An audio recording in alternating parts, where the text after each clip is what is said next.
2023년 8월 24일 목요일 사도신경으로 우리의 신앙을 살아계신 하나님께 올려드리겠습니다.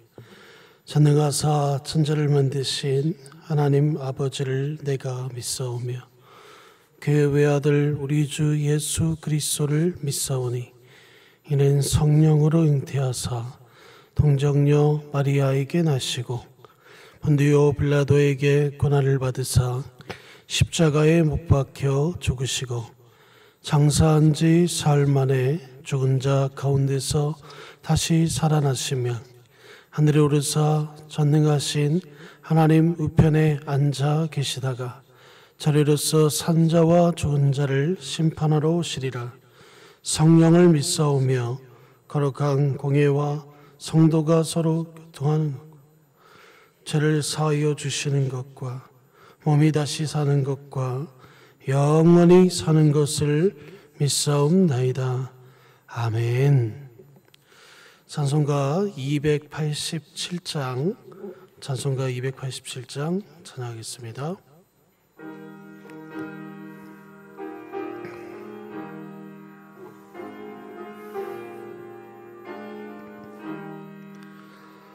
예수 앞에 나오면 죄사함 받으며 주의 품에 안기어 편히 쉬리라. 우리 주만 믿으면 모두 구원 얻으며 영생 복락멸 유감 확실히 받겠네. 예수 앞에 나와서 은총을 받으며 마음의 기쁨 넘치어 감사리라.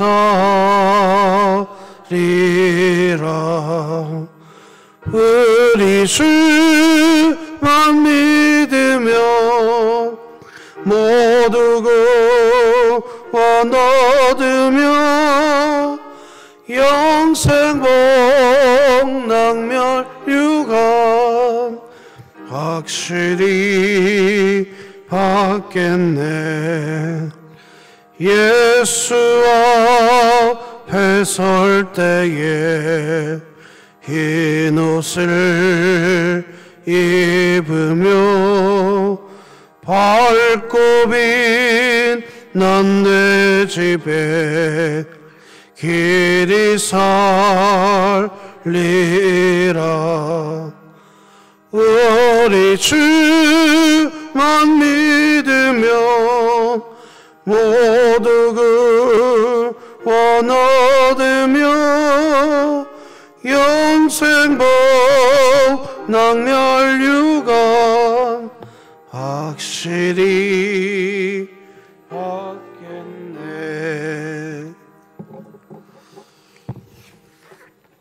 우리 지름교회 주간기도표 8월 24일 목요일 우리 교회를 위해 기도합니다. 지름교회 환우들을 치유해 주소서.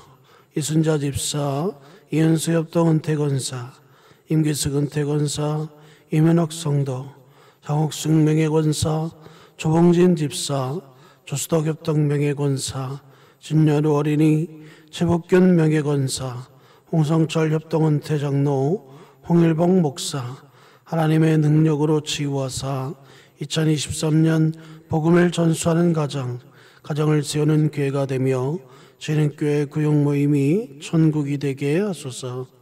이웃을 위해 기도합니다. 어려운 시국에 지름교회 성도들이 이웃들과 더 친밀하고 서로를 헤아리고 품어줄 수 있는 따뜻한 마음, 배려하는 마음을 주시고 시대의 위기를 지혜롭게 대처할 수 있는 지혜를 허락하여 주소서. 북한을 위해 기도합니다. 북한의 인권과 자유를 위해 조국교회가 함께 기도하며 국제사회의 관심과 개선 방안이 촉구되어 억누린 자를 자유롭게 하는 주의 은혜가 북한에 임하게 하시고 신흥교회가 입양하여 섬기기 원하는 평안남도 강동군에 하나님의 은혜가 임하게 하소서. 자녀를 위해 기도합니다. 하나님을 대적하는 인본주의 교육과 정욕을 부추기는 세상 속에 놓인 학생 청년들에게 하나님을 알고자 하는 간절한 목마름을 허락해 주사 예수 그리스도를 믿어 복음의 영광을 외치는 거룩한 주의 백성들로 세워지게 하소서. 국가와 열방을 위해 기도합니다.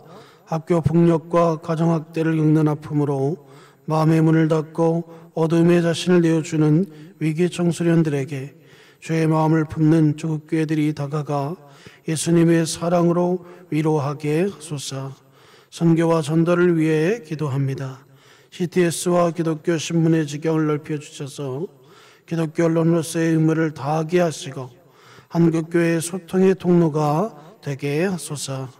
이 모든 것 우리 주 예수 그리스도의 이름으로 기도드립니다. 아멘. 오늘 하나님이 우리에게 주신 말씀은 예레미야 25장 12절에서 14절 말씀까지입니다. 예레미야 25장 12절에서 14절 말씀까지입니다. 구약성경 1090쪽에 있습니다.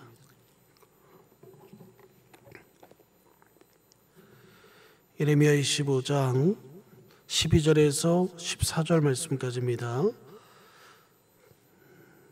제가 한 절, 성도님 된 절 교독하겠습니다.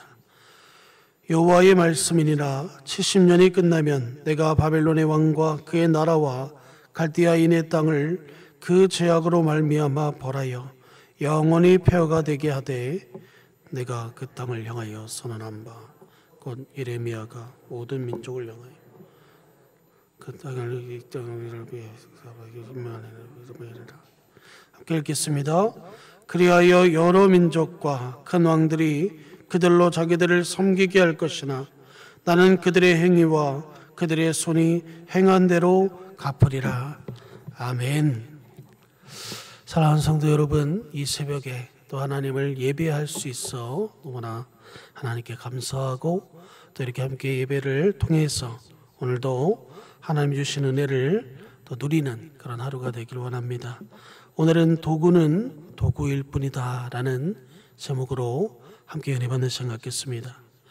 예레미야 24장에서 여호야긴 왕과 함께 끌려간 이스라엘 백성들로 인해 고민에 빠졌던 예레미야에 대한 이야기가 어제와 오늘로 연결이 되어서 오늘은 더 본론적으로 어떤 것을 하나님이 말씀하시고 또 예레미야의 마음이 어떠했는지를 오늘 밝혀주고 이야기해주는 내용이 우리가 오늘 읽은 본문 말씀입니다.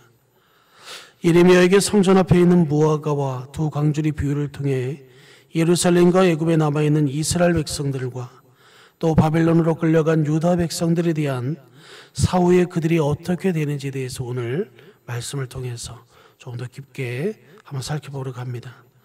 오늘 본문 1절을 다시 한번 보면 유다의 왕 요시아의 아들 여호야긴 넷째의 곧 바벨론의 왕 느부갓네살 원년에 유다의 모든 백성에게 관한 말씀이 예레미야에게 임하니라 라고 기록하고 있습니다. 여호야긴 넷째의 느부갓네살이 유다를 침공한 첫째 해에 본장의 말씀이 기록되었다라는 것을 오늘 25장 1절은 그것을 먼저 소개하고 있습니다. 우리가 어제 살펴봤던 24장에서 여호야긴 왕과 함께 끌려갔던 유사 백성들에 대해 하나님은 그들이 좋은 무화과라고 표현했습니다. 또 25장에서는 여호야긴 왕 4년에 주신 하나님의 말씀을 뒤이어 기록하고 있는 본문입니다. 이 바룩이라는 사람이 나오는데 이 바룩은 바로 이 당시에 예레미야가 예언하였던 그 말씀을 기록하고 또 그 말씀을 통해서 이스라엘 백성들이 어떻게 살아가야 할 것인가를 낭독했던 사람입니다. 이 24장과 25장은 바로 이 바룩에 의해서 그것이 기록되었다는 것을 성경에서 기록하고 있습니다. 바룩은 이렇게 기록 시기의 순서를 뒤섞어서 원래 오늘 본문의 말씀이 어제 말씀의 내용이 되어야 되는데 앞뒤로 그것을 바꿔져 있는 것을 보게 됩니다. 여호야긴 왕과 그 백성들이 끌려간 이유를 오늘 본문에서 말해주고 있는데, 이렇게 끌려간 것은 7년 전에 이미 예레미야 선지자를 통해서 유다 백성들에게 바로 그 예고되었던 사건임을 말하고 싶은 것이었습니다. 여호야긴은 여호야김의 아들입니다. 그러니까 아버지가 하나님의 말씀을 듣지 않아 여호야긴 자신은 죽고 그의 아들은 바벨론의 포로로 끌려가는 그런 신세에 있는 상황입니다. 그것을 지금 언급하면서 이렇게 이스라엘이 심판 속에 있게 된 것의 원인을 3절부터 말해주고 있습니다. 3절 본문은 우리 같이 한번 읽어보겠습니다. 시작. 유다의 왕 암몬의 아들 요시야 왕 13세부터 오늘까지 23년 동안 여호와의 말씀이 내게 임하기로 내가 너희에게 꾸준히 일렀으나 너희가 순종하지 아니하였느니라. 이 본문에서 꾸준히라는 이 단어를 우리가 기억해야 합니다. 하나님은 하루아침에 그들을 심판하신, 그들에게 징계를 행하신 게 아닙니다. 하나님은 그들이 미워서 그런 일을 행하신 게 아니에요. 여기 지금 우리가 방금 읽었던 3절에 보면 23년에 걸쳐서 그들에게 하나님의 말씀을 전했다라고 말씀합니다. 요시야 13년부터 예레미야는 활동을 했다고 성경 기록합니다. 요시야 왕은 8살의 왕이 올랐으므로 요시야가 13년이라는 이 말은 요시야의 나이가 21살 때였대. 그 해부터 예레미야는 이 하나님의 말씀을 전하는 일에 활동을 했다는 것을 말씀하고 있는 거예요. 이렇게 예레미야가 선지자의 사역을 시작한 지 3년 후에 요시야도 이스라엘 안에 종교개혁을 일으킵니다. 요시야가 13년부터 외쳤던 것은 요시야가 40세에 죽고 그의 아들 여호야김이 11년을 통치한 것을 합치면 여호야김이 포로로 끌려갈 때까지 약 30년 동안 그 하나님의 말씀을 외쳤다는 것을 우리는 알 수 있습니다. 우리가 방금 읽은 3절에서는 23년 동안이라고 표현했는데 여호야김이 4년이었던 당시까지의 기간을 의미하는 거예요. 그가 통치하며 하나님의 말씀에 있었던 그때를 성경은 기록하고 있는 겁니다. 이렇게 예레미야는 하나님의 말씀을 열심히 전했는데 그동안 주의 백성들은 조금도 변하지 않았다는 거예요. 여전히 하나님의 말씀을 들으려 하지 않았고 그들은 끝까지 자신의 생각대로 자신의 어떤 살아왔던 환경의 그 모습대로 살아갔다는 것을 보게 됩니다. 자신들이 원하는 우상을 만들어 섬겼고 하나님이 그토록 그들에게 하나님께 돌아오기를 바랬지만 이스라엘 백성들은 끝까지 하나님께 돌아오지 않았다고 말씀하고 있어요. 여러분, 사람이 변한다는 것이 이처럼 너무나 어려운 것 같습니다. 모세도 40년을 광야에서 훈련받았고 아브라함도 부름받은 지 40년 만에 믿음의 조상으로 인정받았습니다. 지금도 그렇습니다. 교회에 나오고 말씀을 들으면 하나님께서 원하시는 모습으로 변하는 것이 너무나 당연한 건데 너나 할 것 없이 잘 변하지 않는 거예요. 변한 듯 싶으면 어느 날 옛 모습이 다시 살아나서 옛사람의 모습으로 살아가고 있는 내 자신을 볼 때가 있습니다. 또한 자신이 잠시 변했다고 그것이 또 영원히 변할 것이라는 생각도 우리는 버려야 될 줄로 믿습니다. 우리는 늘 말씀에 비추어 살아가야 하고 그 말씀을 가까이 하며 하나님의 말씀이 오늘 나에게 어떤 말씀을 하시는지를 우리는 바라볼 수 있어야 된다는 겁니다. 오늘 본문에서 하나님은 백성들에게 말씀을 꾸준히 전하였다라고 기록하고 있어요. 여기에 꾸준히라는 히브리어는 샤캄이라는 표현인데 이 말은 일찍 일어나다, 일찍 떠나다라는 뜻을 갖고 있어요. 그래서 오늘 개역개정은 이 단어를 부지런히라는 표현으로 사용하고 있습니다. 그러니까 하나님은 조금도 지체하거나 게으르지 않고 쉼없이 예레미야를 통하여서 이스라엘 백성들에게, 주의 백성들에게 하나님의 말씀을 전했다는 겁니다. 왜 그렇습니까? 그들이 지금 의지하고 있는 것들을 버리고 너희가 유일하게 의지하고 믿고 너희의 모든 것을 걸어야 할 대상은 나 여호와일 것을 이스라엘 백성들에게 말해주고 있는 거예요. 그럼에도 주의 백성들은 하나님 앞에 순종하지 않습니다. 또 4절 말씀대로 더 나아가 귀를 기울여 듣지도 않았다라고 말씀하고 있어요. 오늘날 지금의 시대도 이런 모습들이 너무나 많은 것으로 보입니다. 정말 하나님의 말씀이, 특히 우리 대한민국 이 땅 안에는 얼마나 하나님의 말씀이 얼마나 풍성합니까? 그럼에도 불구하고 여전히 많은 사람들은 세상의 복이 영화를 위해 하나님 앞에 매달리고 있어요. 세상에서 복을 받고 세상에서 잘되기 위해서 하나님께 기도하는 것을 보게 됩니다. 어느 순간부터 교회가 믿음의 공동체가 아니라 어떤 개인의 사업과 자신의 이익과 안일함과 어떤 자신의 어떤 행복을 위해서 종교 생활을 드리는 장소가 되기도 합니다. 결과적으로 이렇게 말씀을 듣지 않는 것에 대한 하나님의 징계가 그들에게 임할 것을 경고하셨습니다. 7절 말씀에 보면 너희가 내 말에 순종하지 아니하고 너희 손으로 만든 것으로서 나의 노여움을 일으켜 스스로 해하였느니라. 여호와의 말씀이니라. 이스라엘은 불순종과 손으로 만든 것, 곧 우상을 섬김으로 하나님의 노여움을 샀다는 것을 볼 수 있습니다. 그러기에 본문은 그 결과에 대해 스스로 해하였느니라 라는 표현을 하고 있습니다. 그러니까 유다 백성이 당하는 고통은 자신들이 스스로 자초했다라는 거예요. 하나님은 돌이키라고 했습니다. 하나님은 돌아오라고 했어요. 하나님은 꾸준히 그들에게 말씀을 전해서 너희가 나 여호와의 말씀을 따라 그 안에서 살아가라고 말씀했습니다. 그런데 주의 백성들은 자신들의 유익을 위해 우상을 만듦으로 말미암아 도리어 재앙을 불러일으키는 그런 꼴이 되었습니다.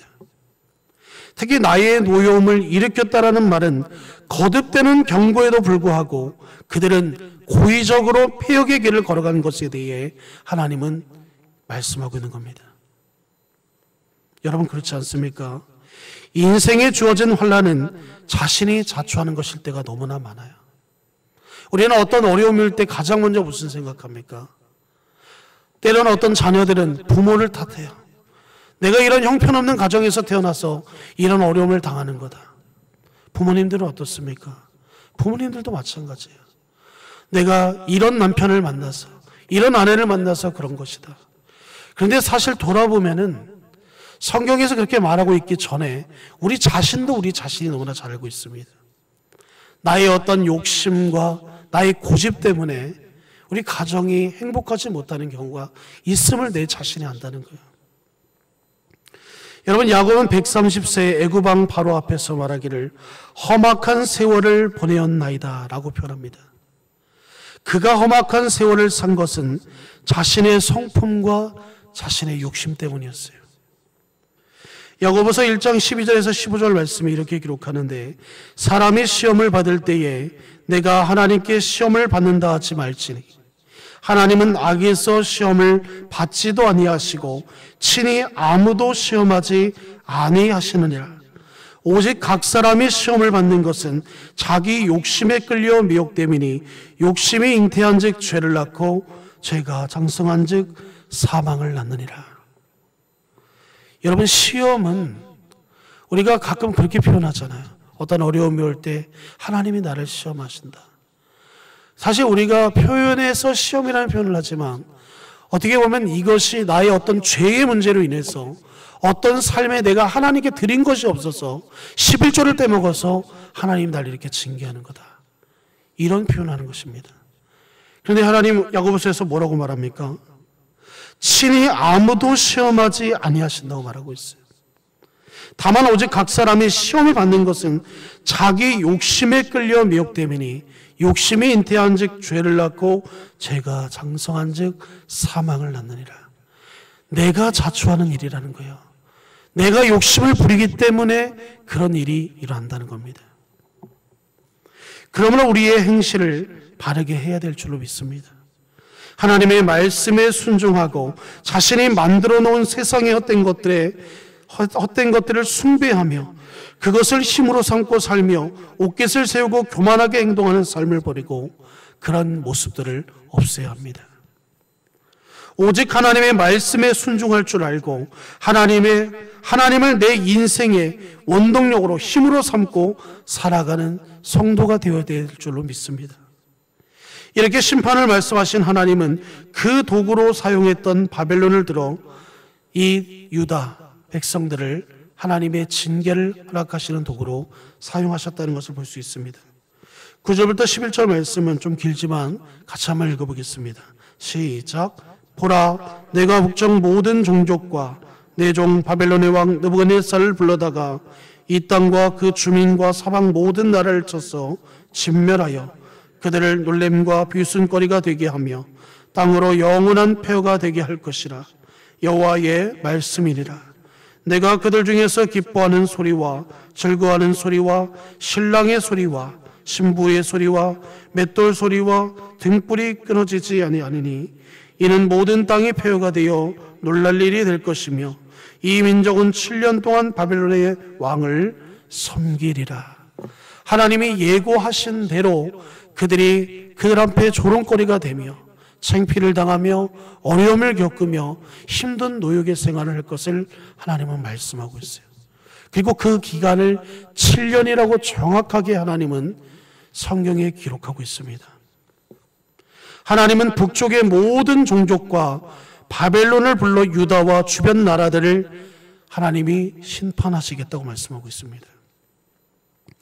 그 결과 기뻐하는 소리와 즐거워하는 소리와 신랑의 소리와 신부의 소리와 맷돌 소리와 등불의 빛이 끊어지겠다라는 표현을 하고 있습니다. 맷돌 소리가 끊어진다는 것은 양식이 없어 맷돌을 사용할 일이 없어진다는 말이에요. 그러니까 바벨론을 통해 총체적인 재앙을 주실 것을 하나님은 경고하고 있는 것입니다. 그런데 이렇게 징계하시면서도 하나님의 사랑을 엿볼 수 있습니다.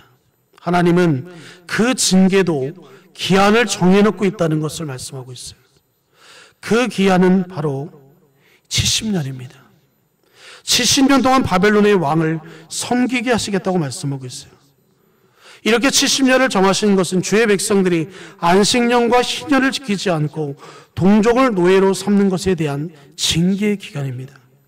나아가 이 70년은 주의 백성들 안에 있는 죄의 쓴뿌리를 뽑아내리는, 너희가 그토록 내가 말하였는데도 돌아오지 아니하니까 그들을 하나님께서 징계하심으로 너희에게 유일하게 너희를 구원하고 너희의 그런 어려움에서 건질 수 있는 게 누구인지를 알게 하시는 기간이었다는 겁니다. 약속하신 대로 하나님은 이스라엘을 70년 만에 회복시켜 주셨습니다. 이스라엘 백성들이 처음 포로로 끌려간 해는 주전 606년입니다. 그리고 첫째로 고국으로 기간했던 해가 정확히 70년 만인 주전 536년이었어요. 또한 예루살렘 성전이 느부갓네살에 의해 주전 586년에 파괴되었는데 그것도 정확하게 주전 516년에 성전이 재건축되었다는 겁니다. 재건되었습니다. 하나님은 정확하게 이스라엘을 70년간 징계하시고 다시 회복시키셨다는 겁니다. 이렇게 바벨론이 70년간 지배를 당할 것이라고 하신 하나님은 이제 이스라엘을 징계하기 위해 사용되었던 바벨론을 하나님이 벌하시겠다고 말씀합니다. 오늘 보면 12절에 보면 여호와의 말씀이니라. 70년이 끝나면 내가 바벨론의 왕과 그의 나라와 갈대아인의 땅을 그 죄악으로 말미암아 벌하여 영원히 폐허가 되게 하리라. 오늘 말씀 제목처럼 바벨론의 통치가 영원할 것이라고 생각되어졌지만 하나님의 기한 동안만 그들을 사용하고 도구는 도구일 뿐이라는 겁니다. 70년이 끝나면 바벨론의 왕과 그의 나라와 갈대아인의 땅을 하나님이 벌하시겠다고 말씀하고 있어요.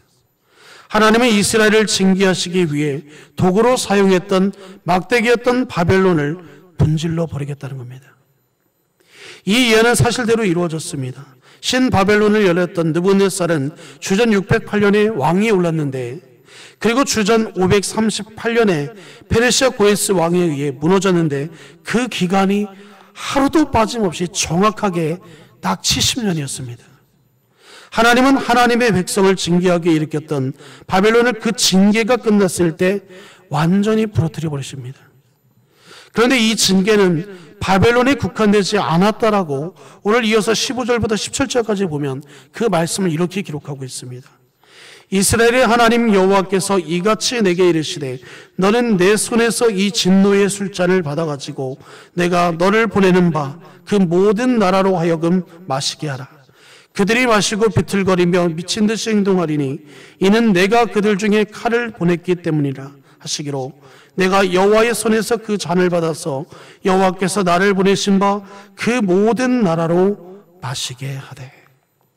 하나님은 바벨론을 멸하실 것을 언급하시면서 이 진노의 잔을 모든 나라로 마시게 하라라고 표현하고 있습니다. 이렇게 모든 나라가 하나님의 징계를 받는 것은 그들 안에 있는 죄악 때문이라고 말씀하고 있는 거예요. 그들의 우상 숭배와 하나님의 백성을 죄를 짓도록 그들을 괴롭힌 죄로 인하여 이런 결과가 있었다라는 것을 말씀하고 있는 거예요.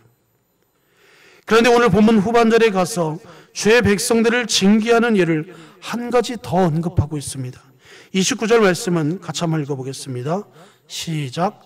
보라, 내가 내 이름으로 일컬음을 받은 성에서부터 재앙 내리기를 시작하였은즉 너희가 어찌 능히 형벌을 면할 수 있느냐? 면하지 못하리니 이는 내가 칼을 불러 세상의 모든 주민을 칠 것이니라 하셨다 하라. 만군의 여호와의 말씀이니라. 예루살렘 성이 심판을 받았는데 너희가 어찌하여 살겠느냐라는 이런 말입니다. 즉 하나님의 이름으로 일컬음을 받고 상대적으로 이방인보다 선했던 예루살렘도 심판을 받을 것인데 예루살렘보다 더 악한 이방의 성읍들은 어떠하겠느냐 이런 표현인 겁니다. 이 점을 신학성경에서 베드로전서 4장 17절과 18절에서 이렇게 표현하고 있습니다. 하나님의 집에서 심판이 시작할 때가 되었나니 만일 우리에게 먼저 하면 하나님의 복음을 순종하지 아니하는 자들의 그 마지막은 어떠하며 또 의인이 겨우 구원을 받으면 경건하지 아니한 자와 죄인은 어디에 서리요. 하나님은 하나님의 백성을 하나님의 백성답게 만들어 가시고 하나님과 교제하기 위해 그리고 영원한 천국 백성 되게 하기 위해 하나님은 징계를 택하신다는 겁니다.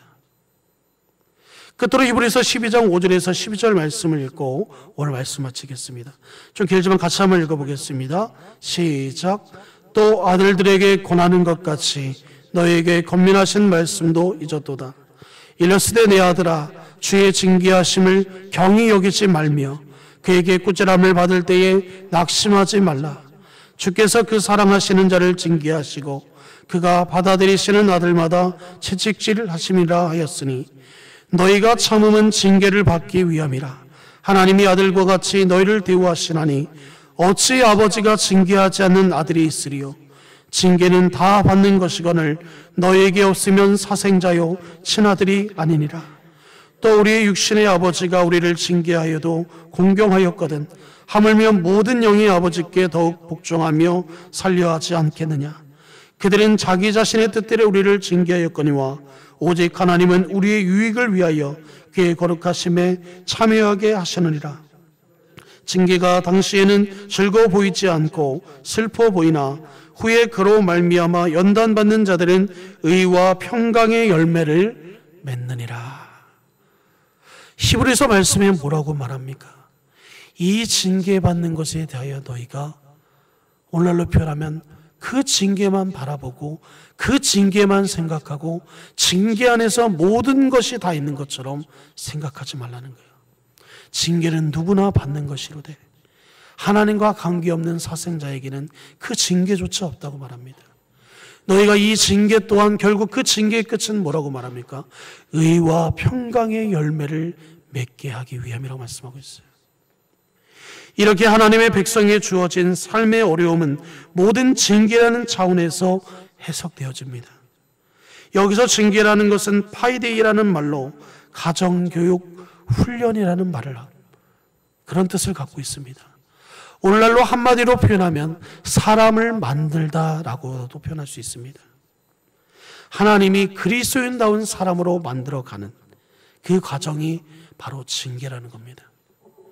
그러므로 성도에게 주어진 모든 일들, 그것이 우리가 보기에는 조건 그렇지 못하건 그것은 로마서 8장 28절 말씀처럼 하나님을 사랑하는 자 곧 그의 뜻대로 부르심을 입은 자들에게 모든 것이 합력하여 선을 이루는 것인 줄을 믿으시기 바랍니다.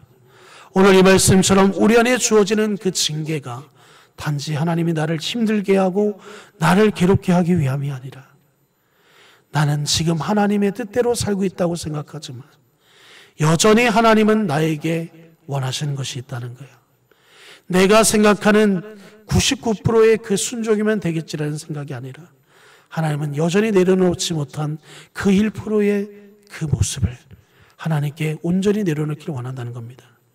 물론 이렇게 말한다고 해서 우리가 완벽하게 하나님의 말씀을 다 지키는 자로 하루아침에 또는 우리가 죽는 그 순간까지도 사실은 그렇게 살아가지 못할 것입니다. 그러나 하나님은 너희가 100%의 모습을 바라시는 것이 아니에요. 오히려 하나님은 우리에게 우리가 넘어지면 넘어지는 대로, 우리가 쓰러지면 그 쓰러진 가운데 안주해 있는 것이 아니라 다시 일어나서 하나님께 나오기를 원하신다는 것을 믿으시기 바랍니다. 오늘 말씀처럼 정말 하나님이 우리에게 주시는 이 파이데이아, 이 징계를 생각하면서 그 징계가 우리에게 얼마나 값진 것인지를 생각해 보시기 바랍니다. 오늘 말씀 기억하면서 우리 함께 기도하겠습니다. 하나님 아버지 감사합니다. 오늘도 하나님이 주시는 이 귀한 시간을 우리가 온전히 하나님 앞에 드려지는 이 시간을 드리게 하시니 감사합니다. 하나님, 어떠한 상황도 하나님께 예배드리는 이 귀한 삶에 방해가 되지 않음을 우리는 믿습니다. 하나님, 어떤 상황에서도 하나님께 온전히 나오는 그런 삶을 살아가게 하여 주옵소서. 내 세상의 그 어떤 일보다도 하나님 앞에 나오는, 하나님 앞에 모이게 힘쓰는 이러한 우리 귀한 삶을 드리는 것에 더욱더 힘쓰게 하여 주시고, 어떤 상황을 만나도 하나님이 나와 함께 하시는 줄을 믿고 그 믿음으로 살아갈 수 있도록 하나님 역사하여 주옵소서. 오늘도 하나님이 주시는 이 귀한 말씀 의지하며 오늘 하루를 또 살아갑니다. 오늘 하루의 상황 가운데에 우리가 무엇을 계획하고 무엇을 위해 살아가든 그 모든 것이 하나님께 영광이 되어지게 하여 주옵소서. 또 많은 이들에게 정말 그리스도인다운 그러한 모습으로 정말 그들에게 그리스도의 사랑과 그리스도의 향기를 흥기는 그러한 하나님의 귀한 백성들로 세워지는 그런 하루가 되어질 수 있도록 인도하여 주옵소서. 아버지 하나님께서 오늘도 우리와 함께하여 주셔서 정말 하나님 앞에 영광이 되어지고 우리에게는 너무나 큰 평안과 기쁨이 되어질 수 있도록 인도하여 주옵소서. 오늘도 함께 하실 우리 주님을 기대하오며 이 모든 것 우리 주 예수 그리스도의 이름으로 간절히 기도하옵나이다. 아멘. 주기도문을 예배 마치겠습니다. 하늘에 계신 우리 아버지여, 이름이 거룩히 여김을 받으시오며 나라가 임하시오며 뜻이 하늘에서 이루어진 것 같이 땅에서도 이루어지이다. 오늘 우리에게 일용할 양식을 주시옵고 우리가 우리에게 죄 지은 자를 사하여 준 것 같이 우리 죄를 사하여 주시옵고 우리를 시험에 들게 하지 마시옵고 다만 악에서 구하시옵소서. 나라와 권세와 영광이 아버지께 영원히 있사옵나이다. 아멘.